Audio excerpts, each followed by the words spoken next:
On démarre avec la Commission nationale de recensement des votes qui a publié hier les résultats provisoires du référendum du 20 mars.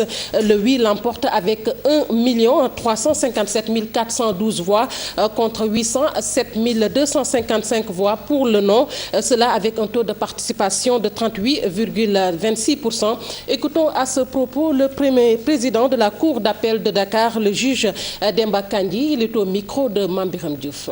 Les chiffres que je vais vous donner comprennent aussi bien l'étranger que le vote local. 13 594 000 bureaux de vote. Nombre d'inscrits, 5 709 090. Nombre de votants, 2 184 311.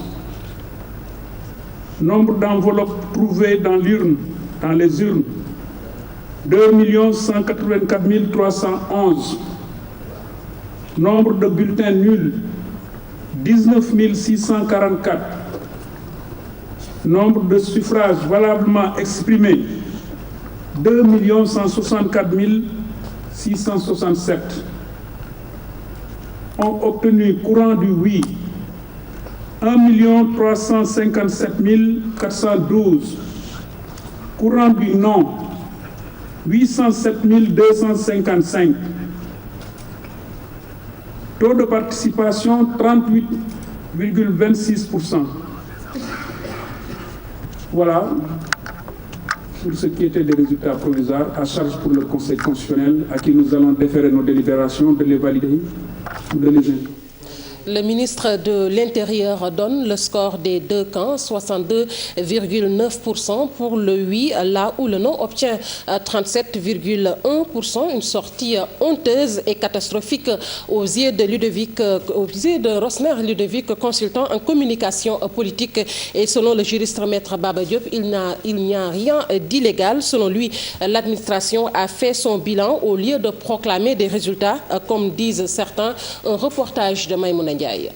62,9% pour le oui, 37,1% le pourcentage pour le camp du non. Abdoulaye Daouda Diallo livre ces chiffres. Pour le consultant en communication politique, l'autorité n'a pas joué son rôle.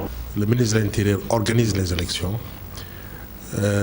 La commission, la Sénat contrôle et vérifie. Et c'est la justice qui proclame les résultats définitifs. Il faut que chacun reste à sa place. Il ne faut pas faire de l'amalgame. Comme un conseil constitutionnel à qui on demande un avis et qui donne une décision. C'est pas ça qu'il faut faire dans une démocratie. Est-ce qu'on peut parler alors de violation, maître? On ne peut pas dire qu'il y a violation parce que on parle de violation lorsqu'un texte est violé. Mais ce qu'il faut dire, c'est que la loi n'a pas prévu quelque chose de tel. Je ne vois pas ce qui s'oppose à cela parce que il faut savoir que le référendum, tout comme les élections, sont organisés par le ministère de l'Intérieur. Donc c'est l'administration qui s'occupe de cette opération-là. Donc au terme de cette opération, sur la base des chiffres que les membres de son administration lui ont communiqués, je pense qu'il a la possibilité d'en tirer les conclusions. Bilan pour l'avocat, influence pour l'analyste politique. Il faut considérer ça comme un bilan qu'il tire de la fin d'une opération qu'on lui a confiée. Mais résultat proprement dit ne peut être donné que par la justice. Donc pourquoi se précipiter à donner un chiffre comme si on voulait influencer les gens? Le ministre de l'Intérieur, il est de la paire, nous sommes d'accord. Mais quand il exerce ses fonctions, il doit rester neutre. Le ministre de l'Intérieur a-t-il d'autres intentions? La question est toujours pendante. Nos interlocuteurs parlent d'un référendum aux allures de présidentielle.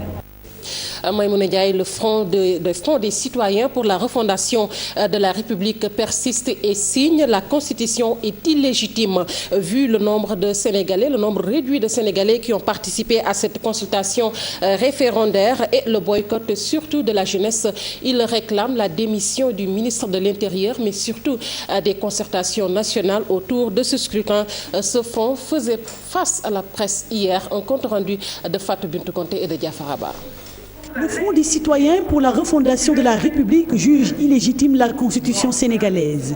Composé d'une quarantaine d'organisations de la société civile, ce front estime que la jeunesse sénégalaise, lors de ce référendum, a boudé les urnes, alors que c'était la nouvelle génération qu'appartient ces nouvelles dispositions. Nous jugeons ce référendum illégitime. Ce référendum, il y a eu à peine 940 000 électeurs, donc sur plus de 5 millions 400 et quelques mille inscrits. Donc nous trouvons que c'est vraiment illégitime qu'une petite minorité comme ça, qui ne représente en fait pas la jeunesse de ce pays, puisse voter pour tout un peuple. Ce Front des citoyens pour la refondation de la République exige la démission du ministre de l'Intérieur, Abdoulaye Daouda Diallo, qui selon eux a montré ses limites.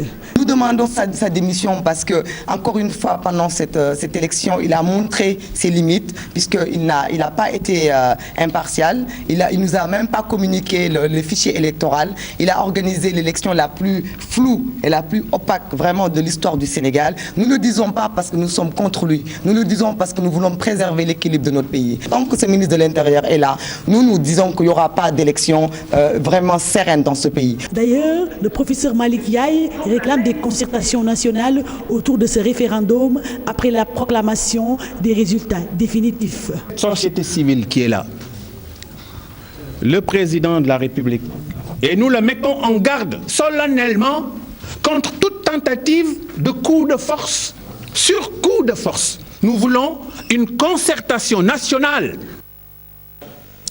Maître Ousmane Ngom a démissionné de son poste de député à l'Assemblée nationale ce mercredi pour l'ancien ministre de l'Intérieur. Il ne pouvait plus rester pour le compte du Parti démocratique sénégalais qui a appelé à voter non au référendum alors qu'il avait battu campagne pour le Front du Oui. Ousmane Ngom ajoute que cette démission est le premier acte d'une série d'actions qu'il compte mener pour montrer tout son soutien au président Macky Sall.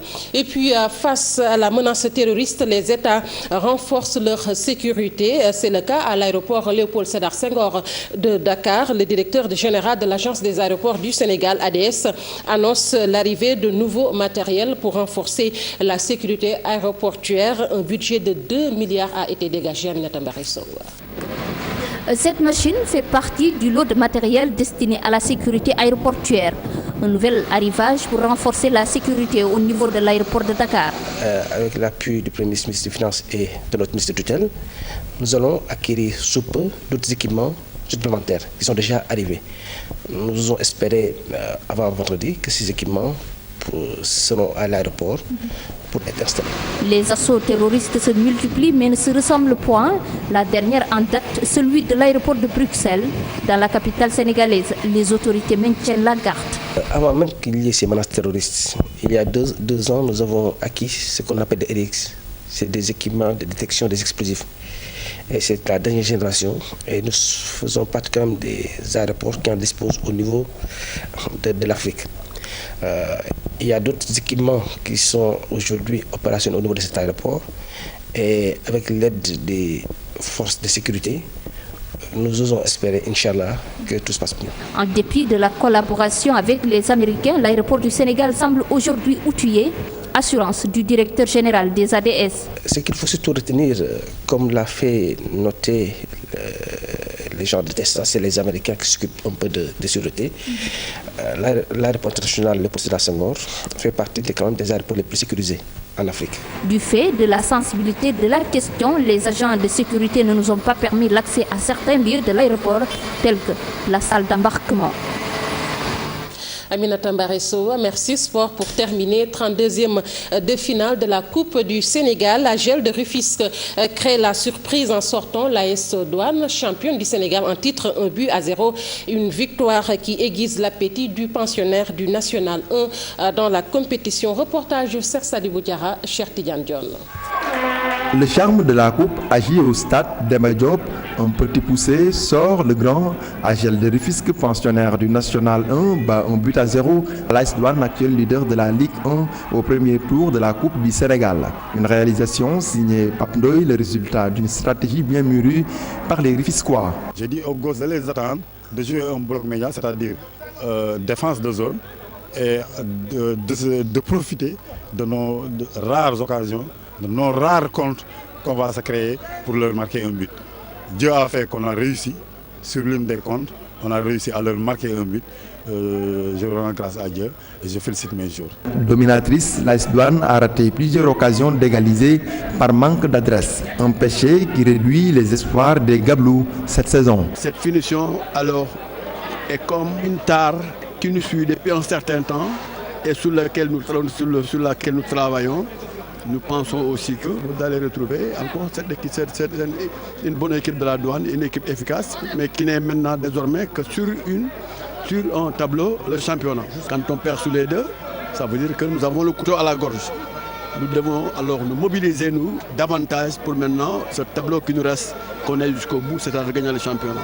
Conforté par cet exploit, AGEL de Rufisque ne se fixe pas de limite dans cette compétition. Si on arrive à gagner le champion en titre, l'actuel premier de ce championnat qui regroupe beaucoup d'équipes, beaucoup de grandes équipes, tu peux prétendre aller le plus loin possible dans cette compétition. En 16e de finale, AGEL va défier le vainqueur du match, RS Yoff Ndarguej.